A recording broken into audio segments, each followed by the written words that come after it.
जैसे जैसे इलेक्शंस की बात चल रही है वैसे वैसे जम्मू कश्मीर में माहौल गर्म हो रहा है।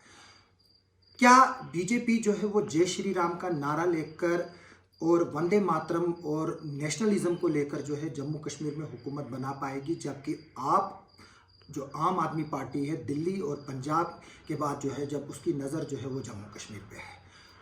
हमारे साथ इस वक्त मौजूद है पॉलिटिकल और सोशल एक्टिविस्ट स्पर्श परिहार। तो हम इनसे यही पूछेंगे कि क्या अब सियासत में सिर्फ जय श्री राम या अजान या मंदिरों में हनुमान चालीसा ही रह गई है या कोई डेवलपमेंट की भी बात करेंगे। तो इस सिस्टम को जो है वो किस तरह से काउंटर किया जा सकता है। स्पष्ट आज की सियासत जो है वो सिर्फ जय श्री राम अजान और हनुमान चालीसा पे जो है वो रह के सिमट गई, तो डेवलपमेंट की बात कहाँ से आएगी? कि देखिए, मैं जो धर्म की बात होती है, सबसे बड़ी जो चीज़ है पहले नेशन है, पहले हमारा राष्ट्र है। क्योंकि मेरे लिए जो सर्वोपरि है वो मेरी मातृभूमि है। उसके बाद अगर मेरे लिए कुछ सर्वोपरि आता है वो मेरा धर्म आता है। लेकिन जो रिलीजियस सेंटिमेंट्स पर पॉलिटिक्स खेली जाती है वो बहुत ज़्यादा जो है पिटी पॉलिटिक्स हो गई है। क्योंकि आज की पॉलिटिक्स में देखो, अगर आम आदमी पार्टी की आपने बात की तो दिल्ली में चल रहा है गवर्नमेंट स्कूलों को हम देख रहे हैं। आज ही किसी ने यहाँ की एक वीडियो शेयर की थी, यहाँ के सरकारी स्कूलों की हालत दिखाई थी और दिल्ली के सरकारी स्कूलों की आप हालत देखो तो ज़मीन और आसमान का डिफरेंसेस देखने को मिल रहा है। एजुकेशन की बात है, हेल्थ सेक्टर की बात है और रोज़गार, जो अनएम्प्लॉय यूथ है इस वक्त सबसे बड़ी अनएम्प्लॉयमेंट है। तो कहीं ना कहीं एक अनएम्प्लॉयमेंट जो है एक बहुत बड़ा मसला है। रिलीजियस सेंटिमेंट्स की पॉलिटिक्स को बाद में लाकर पहले हमें एम्प्लॉयमेंट की पॉलिटिक्स पर करनी चाहिए बात, हेल्थ सेक्टर को इम्प्रूव करने की बात करनी चाहिए, एजुकेशन सेक्टर को इम्प्रूव करने की बात करनी चाहिए। रिलीजन्स प्रायर है, वो चाहे मुस्लिम समुदाय है चाहे हमारा हिंदू समुदाय है, हर एक के लिए रिलीजन प्रायर है। लेकिन जो सियासतदान रिलीजियस सेंटिमेंट्स को लाकर पॉलिटिक्स करता है, ये बहुत दुर्भाग्यपूर्ण की बात है। जी, किश्तवाड़ जो है वो ऑलरेडी सेंसिटिव रहा है। हमने देखा कि अगर कहीं सबसे ज़्यादा दंगे हुए हैं वो किश्तवाड़ में ही हुए हैं, चाहे वो 93 की बात हो, चाहे 98 की हो, फिर 2003 है, 2008, 2013। शुक्र है अल्लाह का कि पिछले 8-9 सालों में जो है यहाँ अमन है। तो इस तरह की जब सियासत होती है तो आप जैसे नौजवानों पर किस तरह से असरात पड़ते हैं? क्योंकि मैं अब आपको एक और सवाल पूछने वाला हूं, क्योंकि जो एजुकेशन सिस्टम की आपने दिल्ली की बात की, वही आज प्राइवेट एजुकेशन सिस्टम जो है वो हमारे लिए दर्द सर बन गया। क्योंकि हमारे मुस्लिम स्कूल्स मुस्लिम होते जा रहे हैं, हिंदू स्कूल हिंदूज होते जा रहे हैं और जो यूथ है वो रेडिकलाइजेशन की तरफ जो है वो बढ़ रही। तो इसको लेकर क्या कहेंगे आप? किस तरह से हमें काउंटर करना चाहिए इस चीज़? देखिए, किश्तवाड़ की अगर मैं बात कहूँ बहुत ही सेंसिटिव एरिया रहा है। और 90s की अगर मैं बात करूंगा, 90 के दशक से लेकर और अभी मैं रिसेंट बात करूंगा कुछ साल पहले भी यहाँ किलिंग्स हुई, यहाँ माहौल बहुत सेंसिटिव हुआ। लेकिन कहीं ना कहीं आपके रिलेटिव्स की? जी बिल्कुल, मेरे रिलेटिव्स की किलिंग हुई और उसके बाद भी जो है अभी भी किश्तवाड़ का माहौल मुझे नहीं लगता कि काफ़ी हद तक सेफ है। क्योंकि क्या है कि जो यहाँ की सियासत है, जो हम यहाँ पर रिलीजियस सेंटिमेंट की पॉलिटिक्स यहाँ पर जो सियासतदान करते हैं, उसने हमारे यहाँ किश्तवाड़ के माहौल का जो है काफी हद तक यहाँ का माहौल खराब किया हुआ। तो मुझे ऐसा लगता है कि यहाँ पर जो एक सेंसिटिव एरिया है, पहले तो यहाँ पर रिलीजियस सेंटिमेंट्स की पॉलिटिक्स नहीं होनी चाहिए। यहाँ पर बात होनी चाहिए अनएम्प्लॉय यूथ की।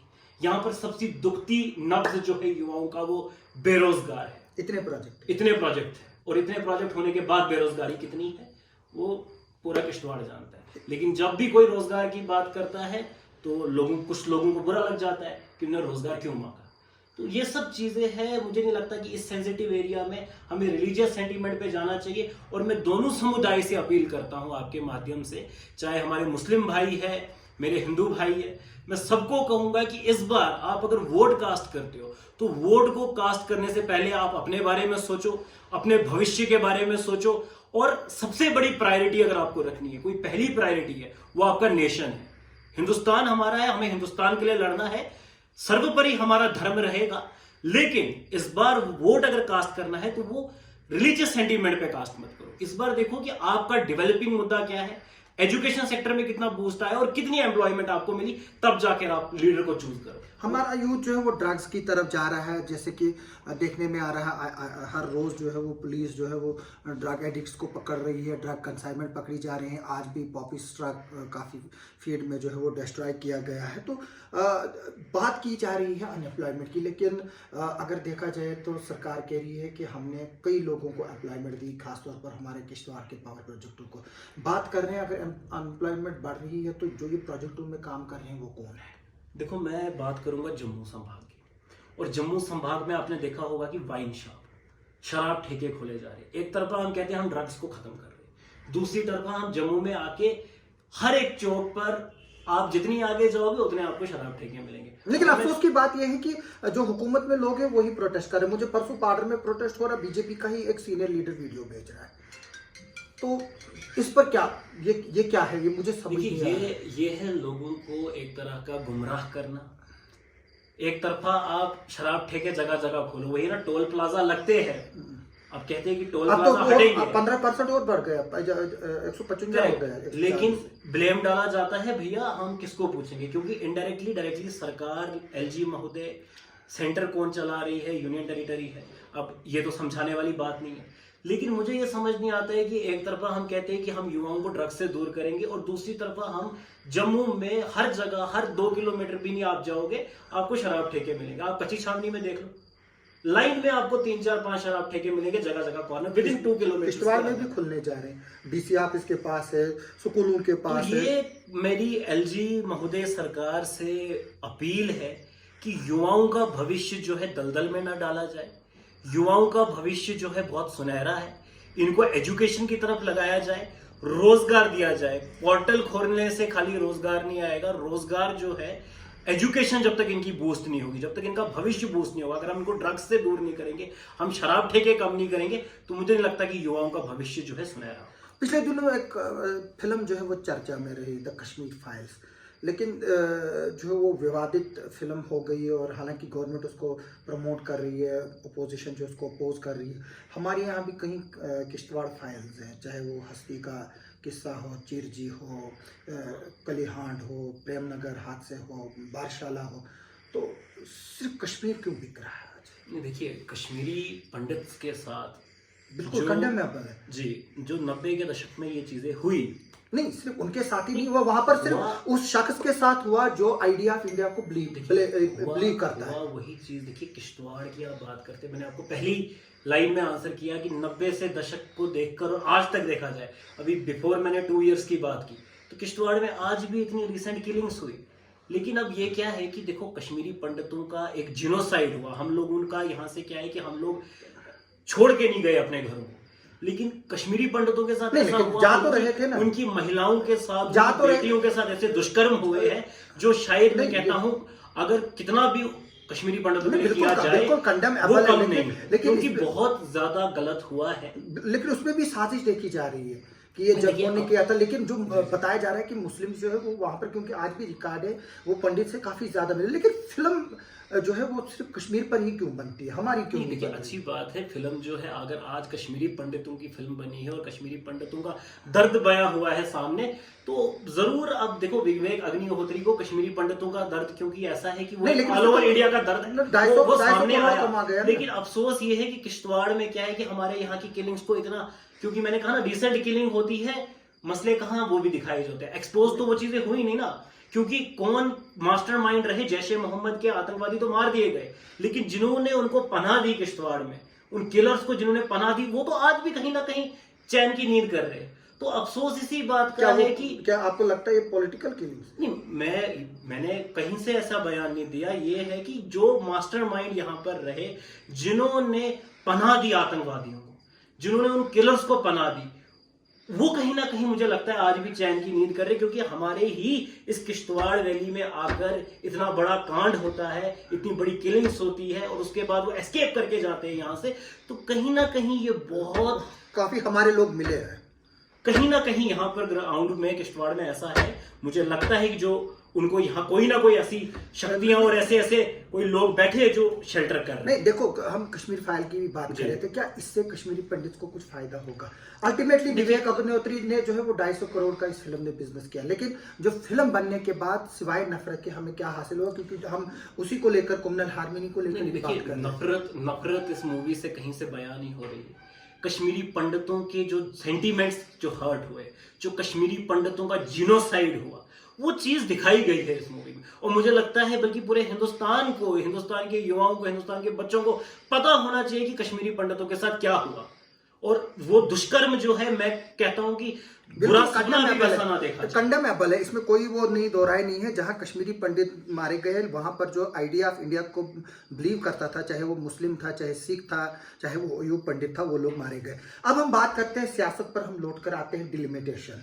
किश्तवाड़ की 3 सीटें हो चुकी हैं, डोडा डिस्ट्रिक्ट की 3 सीटें हो चुकी हैं, अभी भी विवाद है।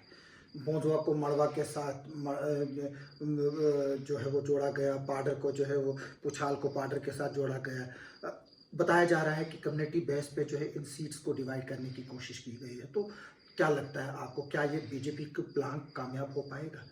देखिए, डिलिमिटेशन अभी ड्राफ्ट सामने आया है। अभी कंप्लीटली जब तक ये पूरा प्रस्ताव जो है सामने डिलिमिटेशन कमेटी नहीं रखती है, तब तक इस पर कहना जो है, टिप्पणी रखनी, मुझे लगता है अभी बाद की बात है। लेकिन जो भी सीटों का यहाँ बंटवारा हुआ है, चाहे किश्तवाड़ कॉन्स्टिट्यूएंसी से अब जो पाडर कॉन्स्टिट्यूएंसी अलग आ रही है, मड़वा के लिए अलग बन रही है, अब मुद्दा यही है कि मुद्दे क्या होंगे।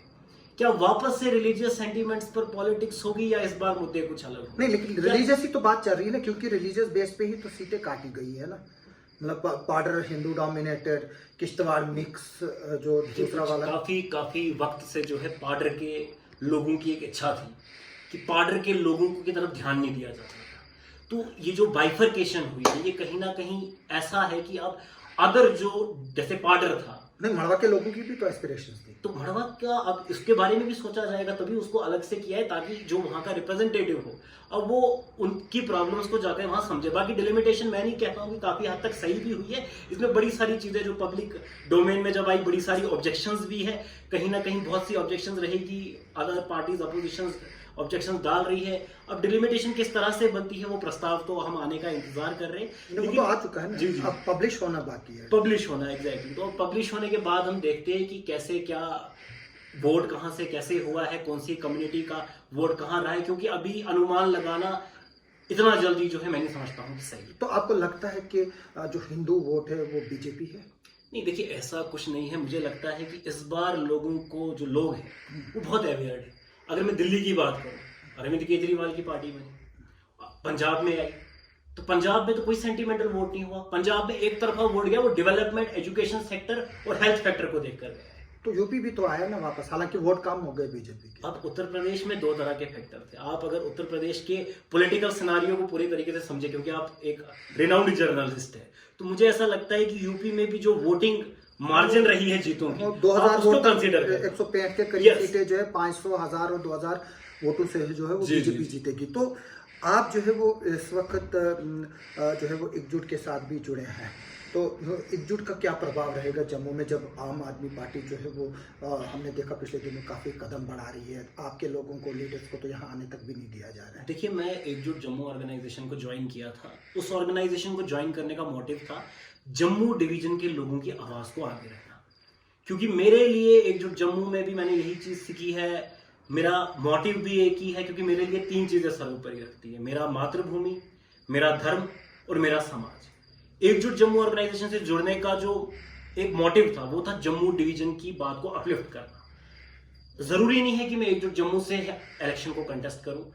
मैं एकजुट जम्मू एक ऑर्गेनाइजेशन के साथ जुड़ा था, अभी पॉलिटिकल एकजुट जम्मू की एक्टिविटीज के साथ मैं इतना एक्टिव नहीं, लेकिन मेरा जो मोटिव है, वो मेरा लक्ष्य है। मेरे स्वर्गीय जो मेरे दादाजी सेवाराम परिहार जी ने किश्तवाड़ के लिए सोचा था, जो किश्तवाड़ की एजिटेशन को इन्होंने लीड किया। क्योंकि आज जब मैं पाडर की बात करता हूं, आज कुछ लीडर्स कहते हैं कि हमने पाडर में, देखो जी, ये बोर्ड लगा दिया, वो बोर्ड लगा दिया। आईटीआई का बोर्ड लगा है, करेक्ट, लेकिन आईटीआई बना नहीं है। मैं उसी बात पर आने वाला हूं, तो मैं आज आपके माध्यम से एक और बात सुनाना चाहूंगा कि कुछ लोग पूछते हैं कि आपके परिवार का क्या कंट्रीब्यूशन है किश्तवाड़ के लिए। तो आज मैं आपके माध्यम से एक इतिहास भी अपना सुनाना चाहूंगा कि मेरे स्वर्गीय दादाजी की मदर थी, जो मेरी परदादी थी, जब 4 दिन 5 दिन लगते थे पाडर में पैदल जाने को, उस रोज उन्होंने पाडर में शिक्षा को देना शुरू किया, एजुकेशन प्रोवाइड करनी शुरू की उस दौर में। और आज के दौर में भी अभी गल्हार के लोगों की एक डेलीगेशन मेरे पास आई, नागसनी के लोग मेरे पास आए और उन्होंने मुझसे एक ही चीज कही। उन्होंने कहा, स्पर्श जी, हमें ज्यादा कुछ नहीं चाहिए, हम उस लीडर का साथ देना चाहते हैं जो हमारे गल्हार में एक अच्छा स्कूल खोलेगा, जो हमारे बच्चों को अच्छी एजुकेशन वहां प्रोवाइड करेगा, ताकि पटवारी, नायब तहसीलदार, अच्छा टीचर उनके पास भी आए, उनके मसलों को भी हल करें। क्योंकि जो गुजर कम्युनिटी किश्तवाड़ की है वो सबसे बैकवर्ड है। हालांकि अगर हम राजौरी पूंछ की बात करें, हमारे वहाँ से कई IAS ऑफिसर है, शाहिद चौधरी जो है साहब जो है वो एक बहुत बड़ी एग्जांपल है। वहाँ से काफ़ी लोग जो है वो वहाँ से हमारे SSP जो है इस वक्त जो डोडा के कुहिम साहब वो भी राजौरी पूंछ से बिलोंग करते हैं। इसके अलावा मेरे अजीज़ दोस्त हैं यहाँ DSP हेडक्वार्टर रहे हैं फारूक केसर मलिक साहब, वो भी जो है वो राजौरी से, सलाउद्दीन चौधरी साहब जो है वो राजौरी से हैं। काफ़ी जो सीनियर ऑफिशियल्स और IAS लोग जो है वो इस वक्त राजौरी से बिलोंग करते हैं और गुजर कम्युनिटी से बिलोंग करते हैं। बदकिस्मती की बात है, हमारे पास सिर्फ 2 या 3 ही चंद इंजीनियर हैं जिनको मैं जानता हूं जो गुजर कम्युनिटी से आते हैं। बाकी जो है वो वहाँ पर टोटल ब्लैंक है, चाहे वो आप नागसिनी की बात करें, चाहे वो छात्रों की बात करें, चाहे आप वो मौजूदा की बात। तो ले देकर जो है वो सबसे बड़ी बात आती है वो एजुकेशन सेक्टर की है। तो एजुकेशन सेक्टर ही, जैसे हम पहले ही बात कर चुके, करप्ट हो चुका है। तो इसको किस तरह से सुधारा जा सकता है? देखिए, मुझे लगता है पहले तो यहाँ पर एजुकेशन जो स्कूल्स है, यहाँ पर ये देखा जाए कि पहले टीचर जो है हमारे, क्योंकि मुझे नहीं लगता कि 10 बजे अगर स्कूल का टाइमिंग है तो किश्तवाड़ में सारे टीचर 10 बजे पहुंचते हैं। बिल्कुल भी नहीं। एक स्कूल में चेक होना चाहिए कि टीचर्स कितने बजे पहुंचते हैं, एब्सेंटीज कितने टीचर हैं, और इंफ्रास्ट्रक्चर स्कूल का कैसा है, बच्चे कौन पढ़ रहे हैं, एजुकेशन बच्चों को कैसी दी जाती है। ये ना हो कि रजिस्टरों पे नाम चढ़े हैं, बच्चे आ रहे हैं, नहीं आ रहे, जो घरों में नौकर है वो पढ़ रहे हैं, फंड्स बच्चों के लिए आ रहा है वो फंड उन तक पहुंच पा रहा है, जो मिड डे मील का फंड आता है वो उन बच्चों तक लग भी पा रहा है। ये चीजें जो है, ये नेक्सस जो है, ये सारा जो है एक्सपोज होना चाहिए, और भी बड़े एक्सपोज होने चाहिए। यहाँ पे मैं आपको एक बात कहूंगा, यहाँ कुछ डिपार्टमेंट है, अभी मेरे पास कुछ लोग आए, उन्होंने कहा कि कुछ ऐसी शिकायत है, यहाँ कुछ डिपार्टमेंट लोन देते हैं, फिर सुनने में आता है कि वो लोन जो है बंद कमरों में पहले बुलाते हैं, कहते हैं आप कुछ 5,000 रुपए रखो, फिर जाके हम आपकी ये सब्सिडी का फॉर्म भरेंगे। तो ऐसे नेक्सस कौन एक्सपोज करेगा? कहीं ना कहीं हमारे पिछले दिनों हमने किया ना, पाडर से VLW, AA और GRS कैमरे पे पैसे ले रहे हैं, और बहुत सी और भी इंक्वायरियां होनी चाहिए। अभी आपने देखा होगा डिस्ट्रिक्ट हॉस्पिटल में डॉक्टर श्यामलाल का भी एक बड़ा इशू रहा, मुझे नहीं पता है वो क्या था क्या नहीं था, उसमें कितनी सच्चाई कितना झूठ है, लेकिन मुझे ऐसा लगता है डिस्ट्रिक्ट एडमिनिस्ट्रेशन को चाहिए इंक्वायर करना अगर ऐसी चीजें होती है, क्योंकि अगर आप ऑन ड्यूटी आवर्स में, गवर्नमेंट ड्यूटी में अगर ऐसी चीजें कर रहे हो तो ये तो बहुत गलत चीज है, क्योंकि जब आपको सरकारी आवर्स में पब्लिक के लिए सर्व करना है, नॉट फॉर अपने सेल्फ बेनिफिट। शुक्रिया स्पर्श जी। और हमें जो है वो ये बात समझ आ रही है कि जो सिस्टम है उसको चेंज करने की ज़रूरत है, और अब जो लोग हैं वो स्पर्श के मुताबिक और हमारे मुताबिक भी अब जो रिलीजियस पॉलिटिक्स से जो है वो थोड़ा सा बाहर आकर अब डेवलपमेंट की बात करें। जो लीडर आपके पास आता है उससे सड़क, बिजली और पानी का सवाल पूछे, न कि जो वो पूछे मंदिर मस्जिद का, कहाँ अजान हो रही है, कहाँ हनुमान चालीसा पढ़ी जा रही है, कहाँ जो है वो पूजा हो रही है, कहाँ जो है वो मुस्लिम है, कौन जो है वो हिंदू है। इन बातों पर जो है वो लोगों को जाना नहीं चाहिए, और लोगों को सिर्फ डेवलपमेंट पर वोट देना चाहिए। शुक्रिया बहुत बहुत इंजीनियर स्पर्श जी, हमसे बात करने के लिए, आपका सुनने के लिए और देखने के लिए बहुत बहुत शुक्रिया।